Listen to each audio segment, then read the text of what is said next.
about Rowan today? Contest. Many areas. I felt they played the conditions way better than us early. Yeah, we're still trying to play a open field game when clearly it was a contest territory game, and we tried to address that at half time. They were fantastic around the ball, the Hawks, and outnumbered us often. Broke our tackles easily. Many areas today, many areas. Where does it leave you, Fly? Because mathematically you're still alive, but it's a long way back from here. What's the sense internally? Yeah, I just want to talk to our fans first. That's not a representation of us. That was pretty ugly at times, and for as long as I'm sitting here, we're not going to enjoy watching some of that back, because that's not who we want to be. So there's addressing the reality and the facts of the game. Then there's getting to work, isn't there? We're a team that's spent the better part of 2.5 years building a culture about being winners. Now, we lost today, and we're right on the edge of being losers. You can lose and still be winners, and we're right on the edge. So we address that, talking about what that looks like going forward. Regardless of whatever is to be done, we want to be winners doing it. And we've said that from day one. You've heard that come out of my mouth. So there's no timeline on that. There's no full stop on that. There's no end date to that. It's just constantly being a winner. And the behaviours and the actions and the connection and the systems and doing your job and being reliable and finding 23 guys that really want to fight to the last second, that's being a winner. So then there's those, come back to what you know, and that's where we'll start, and that's where we'll continue to strive to be. Did you think your team gave up? No.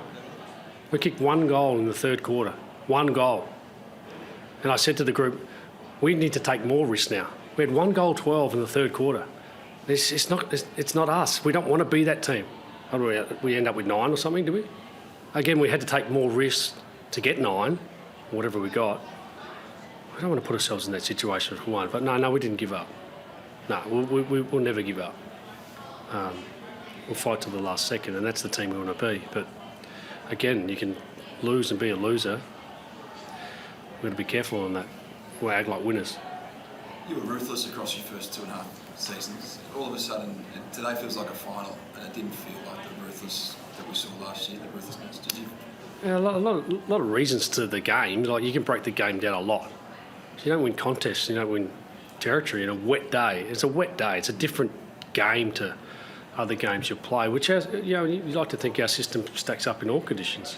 Take territory and put good pressure on it and turn up to contest, but we've got a lot of the little things today that just didn't get right when we need to get them right. And then you credit to the opposition, they were up and going, and the ball was sort of flicking around and moving well, and they, particularly that second quarter, because that breeze was pretty strong, and they made the most of their territory, which we didn't. We were a bit slow to the party on that stuff. You've spoken about being on the edge, playing like on the edge of being losers.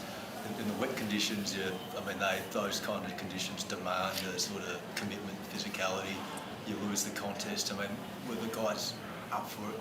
Oh, well, there's so many things that, look at half time, and we just had so many things that were just like, what are we doing here? We got +3 at a D50 stoppage. That means they got a +3 forward of the ball. So even if we do win it, we're going to kick it to them. And we were losing those ones as well, because we had 3 players right in the coalface of the contest. So then it spills out. Like on a wet day, you don't need +3 right on the edge of the ball. It just doesn't make sense. So we took a long time to get organised in the small things that ultimately made it really hard to get territory. D50 stoppages were, they were amazing at them, and we were really poor. So there's a cost to that. So it's hard to win contests when you don't have enough players in the screen. And we made poor choices around the way we set the game up with that at times. Do you have any theories why your players, you've got an experienced team, why your leaders would allow you to set up with too many? Well, these are the questions I continue to ask as coaches and players. Hey, we got to be better in these situations. Now that's being connected, because I'm looking around and going, hang on a minute, there's 3 of us here. Why is 3 of us here for a kick-in? There's no one around us. So that's been really strong and connected. And again, that comes back to the stuff we talk about. We want to be really, really well connected in phases of the game. And today, in major parts, we weren't. So we've got to get to work on that. And that's not an end point. There's no final siren on that stuff. Are these things fixable quickly? Yep. Well, I can show you now. You'd like to think so, because they're controllable. The other things right now that the opposition are just getting way too much territory against us. So we got to look at that and what that means, whether it's from clearance, whether it's from the way we move the ball, the way we set up the ground. So those things are right in front of us. They're obvious. Everyone can see those. Inside 50s against. Last week -20. Again today was really difficult. Yeah. But part of it is issues because you've got some inexperienced players in the group that they haven't quite grasped to step up in the footy. Well, I'll counter the inexperienced players with a lot of experienced players, and it come back to the point around, help me out here. I'm in my 6th game. Help me out here. Am I in the right spot? Maybe to the left a little bit. Come back a bit. Support us, whatever it looks like. So those things are within our control. I think youthful energy is important, and I think age and experience is important, but not by itself. Not by itself. Connected. You spoke about Jordan De Goey during the week and the challenges he's going through with his body. Do you get to a point, if the season's over come August, where you send him in to get prepared to deal with his groin? No, I'm not sure what that looks like. We're managing him right now at training. Within games, you see we sort of play him in different roles to, not conserve energy, but put him in places where we think he can impact. And then get him around the ball, and you can see what he does at centre bounce. He still do that. So, no, I don't want to get too far ahead of ourselves. We're here to stay true to who we want to be, and then keep trying to be that team. So, those things are futuristic. Your fans are going to read a lot of stuff about end of the era, hear a lot of stuff about that. I mean, you're not going to say it's the end of an era, but why is it not the end of the era? Why is it? Yeah, why would it not be the end of an era? Because we're still breathing here. Nothing's finished here. We're still here. We're still. I guarantee we're working to Monday and we're getting to work. Nothing's finished. There's no end point right now, and I argue there's no end point for us ever.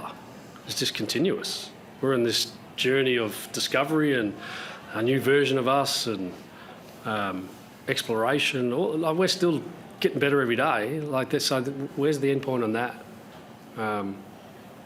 This is a different version of us potentially, but maybe we have to go through this to be a better version of us.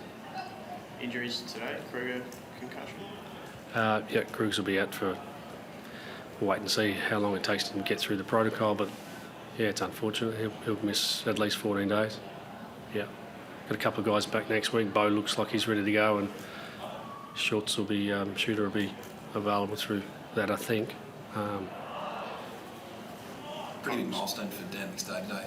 I mean, how do you reflect? He was a positive clearly today, but how do you reflect on the fact that he's got back in under 8 months' time? Well, you saw little glimpses, didn't you? What he can do for us: speed, fall to the ball, marks the ball, clean hands. Really tough day. It was blowing sideways and wet for a key. It was difficult. Starved of opportunity at times. We managed him at the end with the workload to make sure he got through. But it's an exciting story. If you get yourself a chance, get on the website and watch the 30 minutes that they put together on him. Have you seen it, John? Yeah, it's pretty special, isn't it? You see the journey that he's gone through. Resilience. Pick yourself up, go again. What a great role model for where we're at right now. Pick yourself up, dust yourself off, get on with it. Fall off the bike, get up. As a kid, you scud on your knee, get up, go again. Here we go. So we're falling over today, but we'll pick ourselves up, and ideally someone's there to pick us up when I'm down. So we won't do this together. We won't do this alone. We'll do this together. So thank you.